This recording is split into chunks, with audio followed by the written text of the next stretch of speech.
Welcome Okay. to the Reliable Recall Workshop. Um, you're probably wondering why your dog comes to you inside the house but struggles outside. And so that's what today's all about. Um, ideally, when the way I approach recall um, is by the end of this workshop, I would like you to be able to understand that your emotions, your dog's emotions, distractions, all that affects your dog being able to come when called. And Yes. I don't know how many times I've heard like my dog knows how to come when called, but he just doesn't do it. And so we're going to talk about some of those things and scenarios in which your dog's not coming when called, and why that's happening. Because I'm a firm believer in, if you're able to understand the why behind the behavior, it makes it a lot easier to navigate and get them, back on track. So before we start that, let's do a quick check-in. We can go to the next slide. All right. So if you want to put in a chat, because it's very helpful, your dog's name, age, and where are you joining from? Let me pull up my chat here.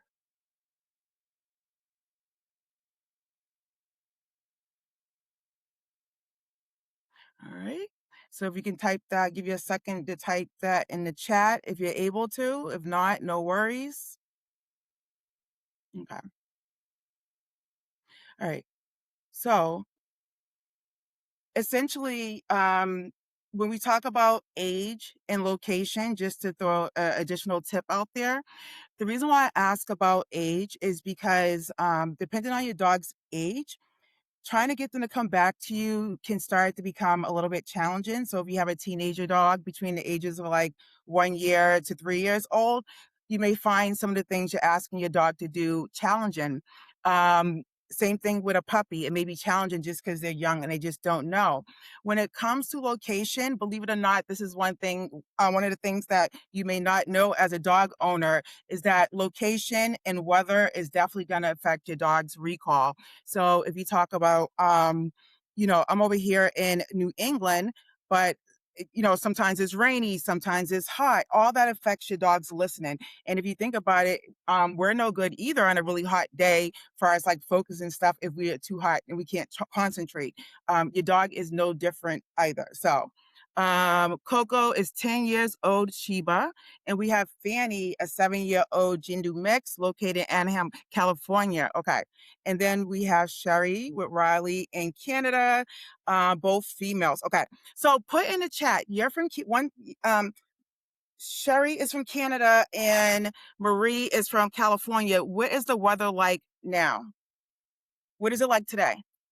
Or what's generally the weather where you're located?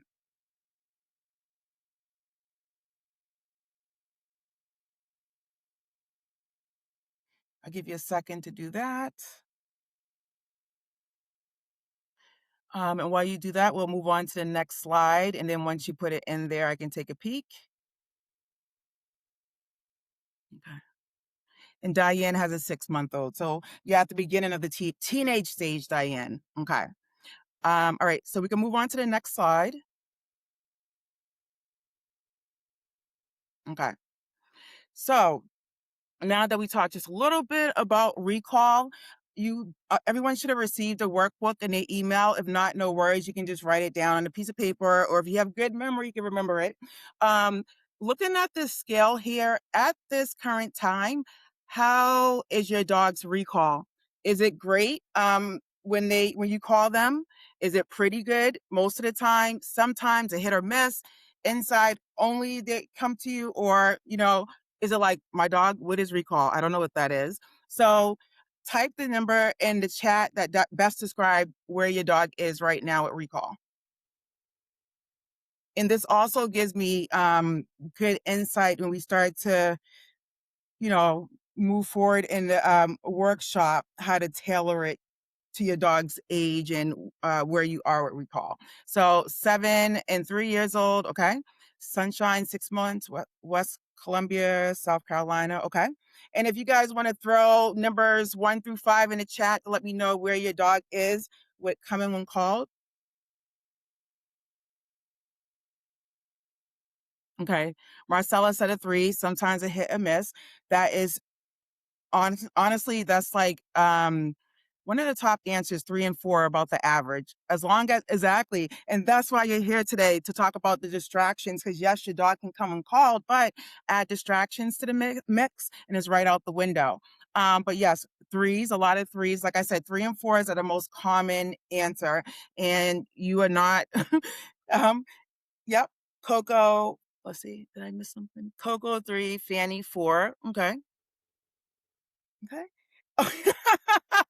Wait, Anna said 0. Hey, thank you for your honesty, Anna. And it's like that, 0, you'll get an array of, 1 through 5s, and maybe inside is a 1, but outside is a 5, right? But we'll talk about that. All right. So thank everyone for that. Okay, moving on to the next slide. Let's talk about why it breaks down. So I stress this with the families I work with. Even if it's not recall problems look different for every dog in every family. And recall is like up there, like up there with the top 3 struggles, alongside jumping and pulling on a leash. So just know that what you're experiencing is very normal. But you say your dog doesn't come when called.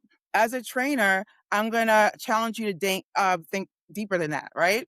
Because when we talk about our dog not coming to us, we want to pinpoint where that's happening, when that's happening, and around what. So I'll give you a few minutes, and I just want you to think about um, when is it happening. So all the different places it's happening. Around what does it happen? Is it kids? Is it other dogs? Is it people that are not listening? And where is it happening? Is it inside the house, at a family member's house? So you want to start making a list of all those things.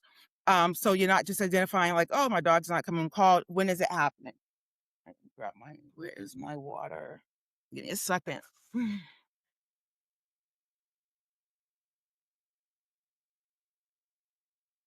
And if you guys want to drop that in the chat too, um, if anyone wants to speak to that, where, when, and around what I tell folks is I guarantee you, you're not alone, and you'll see some of the same scenarios where other dog owners are struggling. All right. I'll give you guys a second. You guys must be really writing, which is okay. So I have you write this down. I promise you it's all going to come together at the end so you can utilize this worksheet and what we're talking about, so you can start to understand how to get your dog to come reliably. Outside with the dogs or squirrels, etc. Definitely heavy on that, etc. Outside with the squirrels, this time of year, I get tons of calls coming in. Um, bunnies, squirrels, they just populate overnight all of a sudden, right? What I tell families is that we have to we're asking our dog to come and called when there's a squirrel or a bunny, not saying that they cannot do that, but having them come back from chasing a squirrel is like asking them to do like college level work when your dog's only at maybe elementary level. So it takes time to build up to that. So I always say if your dog's chasing squirrels right now and they don't have their master's degree, then don't feel bad about it. We just have to make sure that we're putting precautions in place. But we'll talk more about that. All right. And it happens with Maisie outside of other dogs are around or people. Exactly. Dogs who are excited to meet people, other dogs, and especially dogs. Always, this is another thing. Dogs that go to daycare, they tend to want to run after other dogs too, just because at daycare they're used to running up to other dogs and saying hi. So when you have them, outside and you're trying to keep them near and not running away, they tend to, go off other places. But yes, all those scenarios are pretty common. All right, so let's move on and let's figure out. Um, Oof, recall isn't one skill. So that goes right back to when I asked you, where does it happen? When does it happen? And writing down all those scenarios. Because if you were to call me, you probably say, oh, my dog doesn't listen. And like I said, I'll challenge you even further. What are those scenarios? Um, so the scenarios in which your dog most likely does listen, if you look, it may be easy here. coming inside, that inside the house, if you call them from room to room, the backyard, the front yard, those are easier situations. The tougher situations, high distractions that are less predictable, around other dogs, like Marcella said, around wildfire, if you know if you're in that type of area, and at the park. So looking at this slide here, which would you say is the hardest situation for you? I know some of you mentioned some of them. Are there anything else that comes to mind when you look at this slide that may be tough or easy?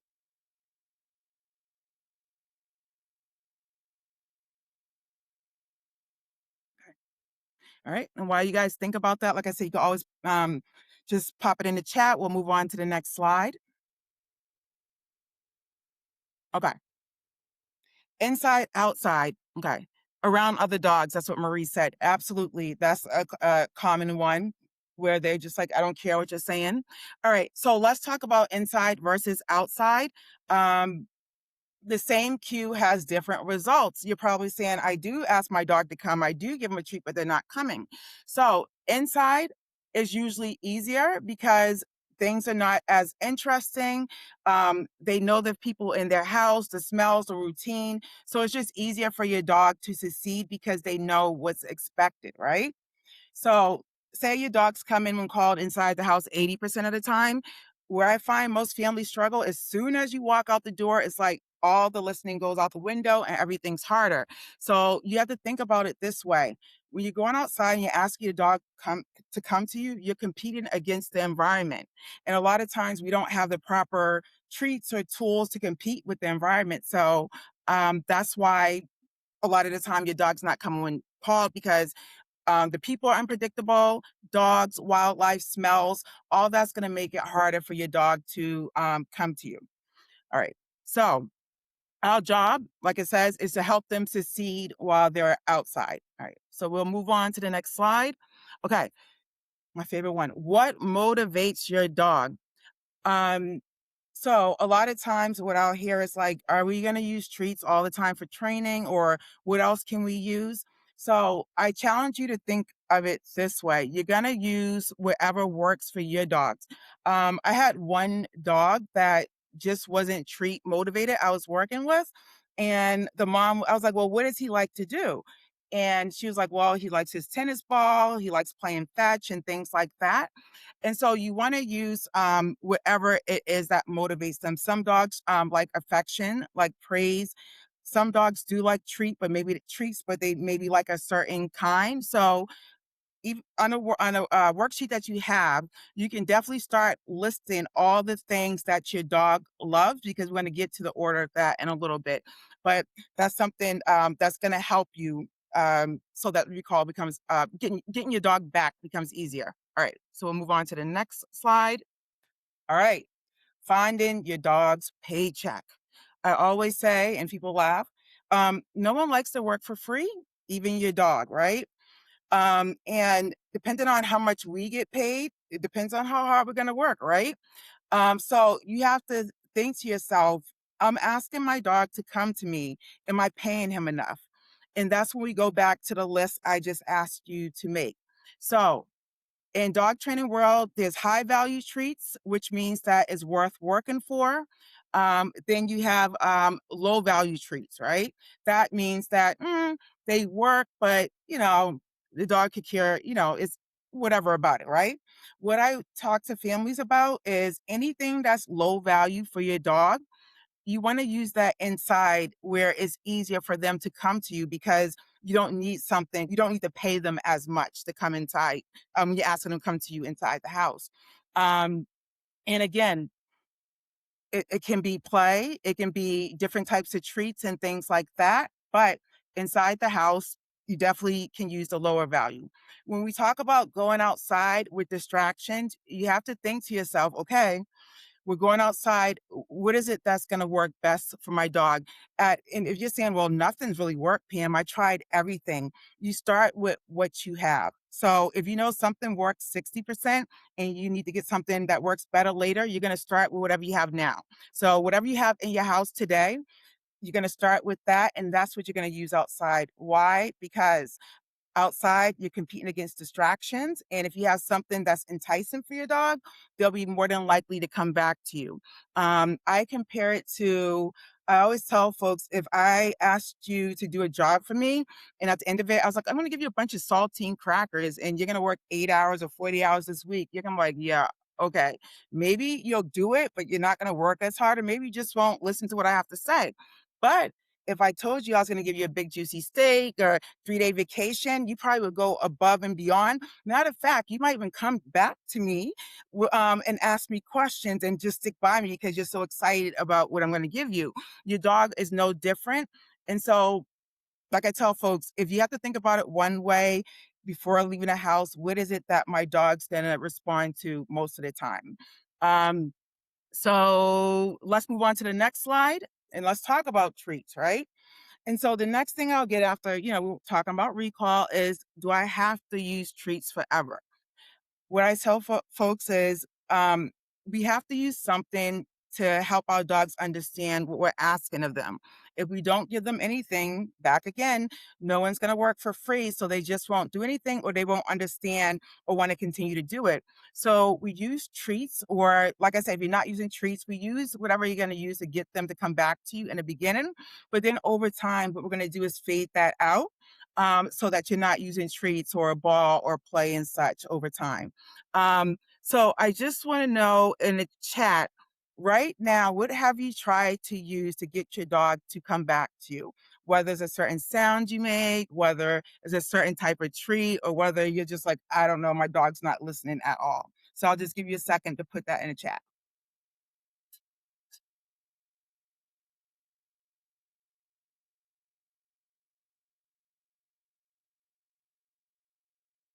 Okay,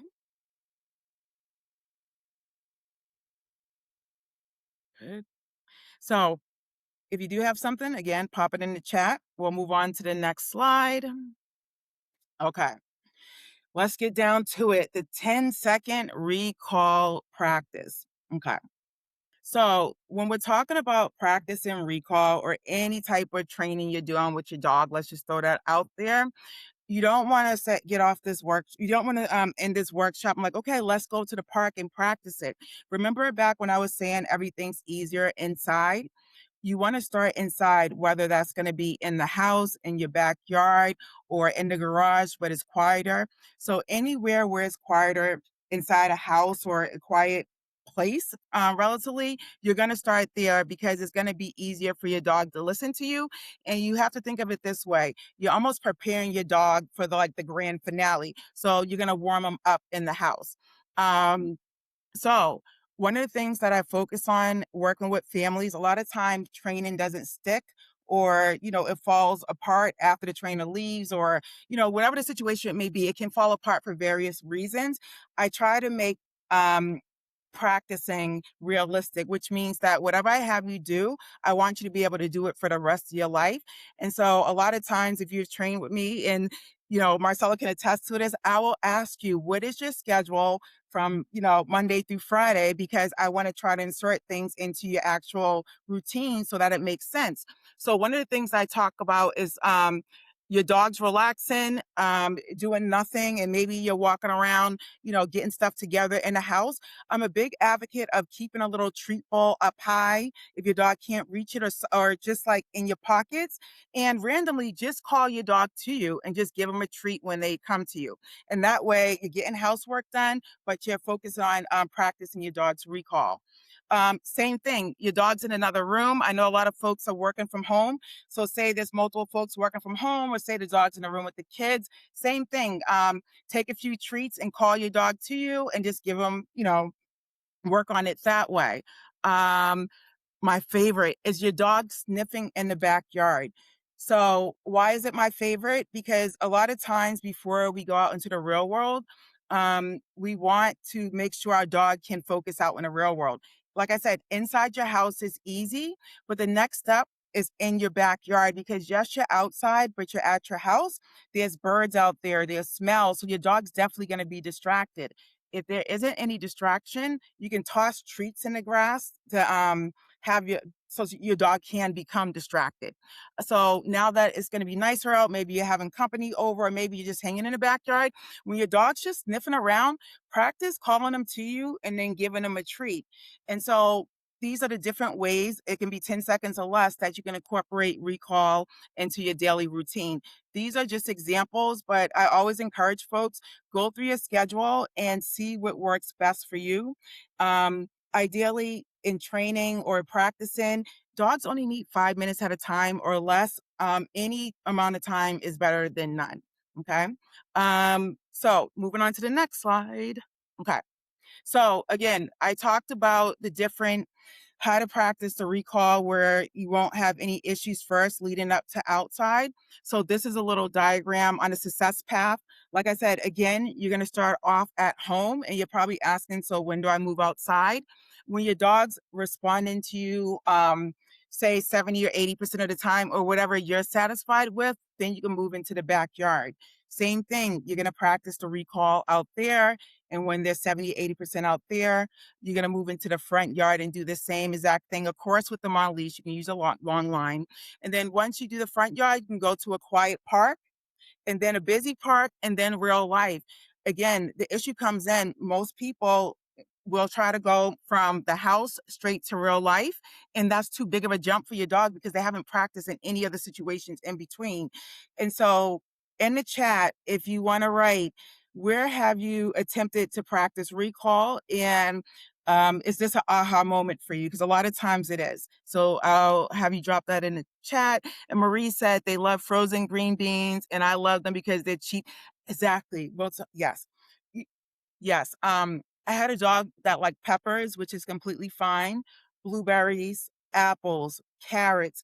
I always say, look in your fridge. And when I'm at consults, I'm like, open your fridge. Let me see. You can use this, this, this, this, this. So there's a lot of stuff that you probably already eaten on your own that you can definitely use. But yeah, definitely green beans and things like that. So again, if you guys think of things, you could just put it in the chat.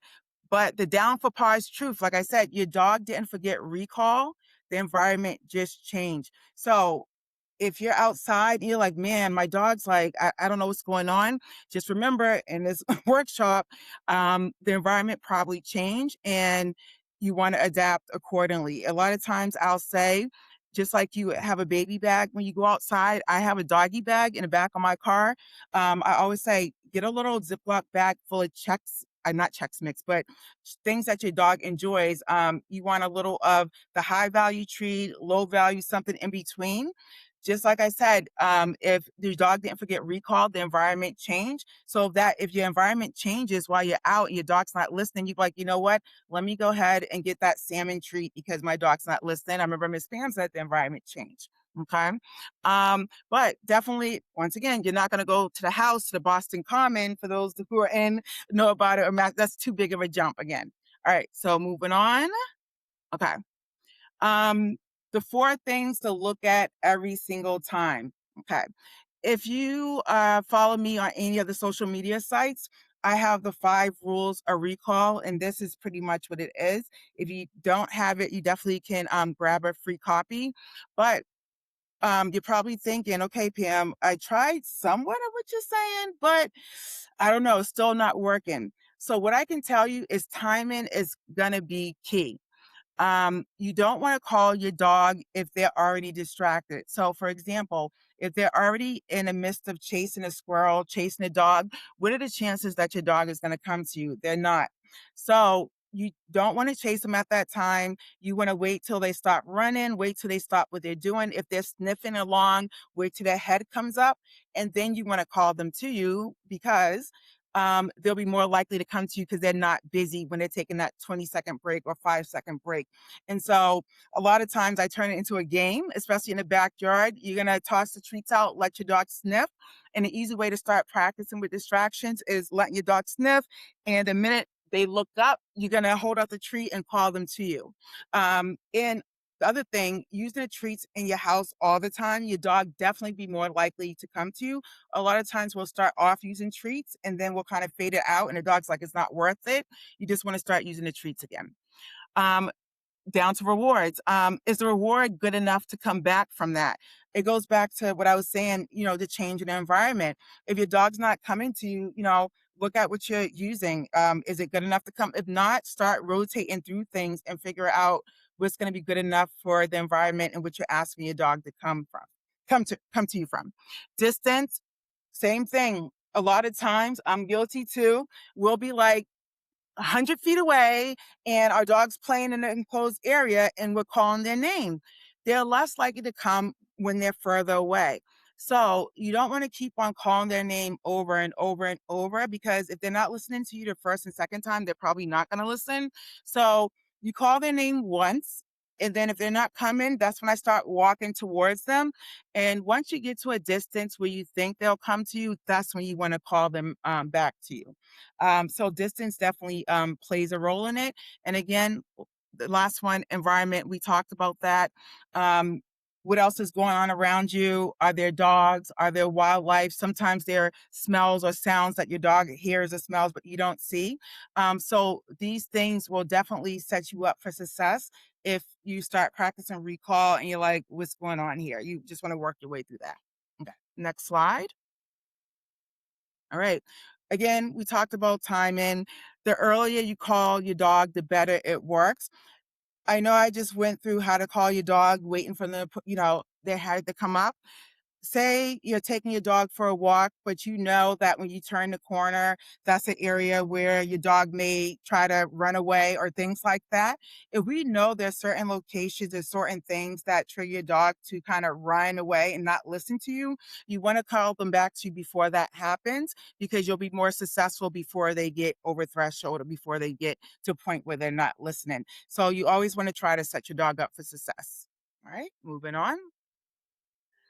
This one, you bad days does not erase progress. So many times I hear, I had a rough time this week and everything's failing. I don't know what's going on. But dogs are no different than we are. There may be times where, say, we're like, we're gonna, go on a diet or go to the gym, and we go for a month or two, we're doing good, we're losing weight. But then all of a sudden things happen. I always say life happens, and it may not even be due to something you're going through. It just, life. So it doesn't mean that your dog is not learning. It just means that they need a refresher. In the Moose story, I was working with this dog last year, and it wasn't intended, but there was like a 6 month gap in between. And we was working on recall, the dog not barking and things of such. And mom was so distraught. But what I tell families is that, taking a break in training is not the worst thing, because it's just like real life, stuff like that can happen, which happened in this situation. What's more important is to recognize where your dog is now and realize that they can get back on track. It doesn't matter how long it's been. Just like you'll hear, oh, I knew Spanish, but I don't know it anymore. You do. You may not know it as fluently as before. You just have to, you just need a refresher. So no different there. All right, next slide. All right. Um, I talk about this as well. If you have anxiety over your dog's behavior, your dog definitely feels it. A lot of times when I'm called into consultations or just for training, not only do I spend a lot of time looking at your schedule to see where we can tweak routines and change things around, I want to know, how are you doing? Because if, just like I say on a plane, you have to save yourself before you save someone else. If you're having a bad day or you're stressed out, your dog definitely feels it, and that definitely changes their behavior. And so a lot of times I always ask, check in with yourself for a second. If you're having a bad day or if you're nervous, maybe you don't take your dog to a location where they may not focus as much right now until they can, and you do the recall, in the backyard. But I always say, check on your emotions, your nervous system. So we want to try to reduce that, because the more connected you are with your dog and understand your dog, is almost like I always tell folks, if you never trained a bit in your life, your dog follows you around. They just follow what you do. So just being regulated will go a long way. All right. Next slide. All right. So your action plan, because this can be a lot of information. Um, so what you want to do this week is you want to choose one place or one situation to focus on first. And if you need some ideas of where to focus on, if your dog is struggling outside anywhere, you want to bring it back to the house and practice inside the house. If your dog is okay in the house, then you want to start in the backyard. You want to practice daily. Going back to what I said, it doesn't have to be hours at a time. 5 or 10 minutes is perfect. I know a lot of families that I work with are working from home. Most folks get off at 5. They're going in the backyard to let their dog out to the bathroom. Why not do a few rounds of recall and then go back in? So that's what I mean by incorporating it into your day. Using the rewards your dog loves and making it worth it.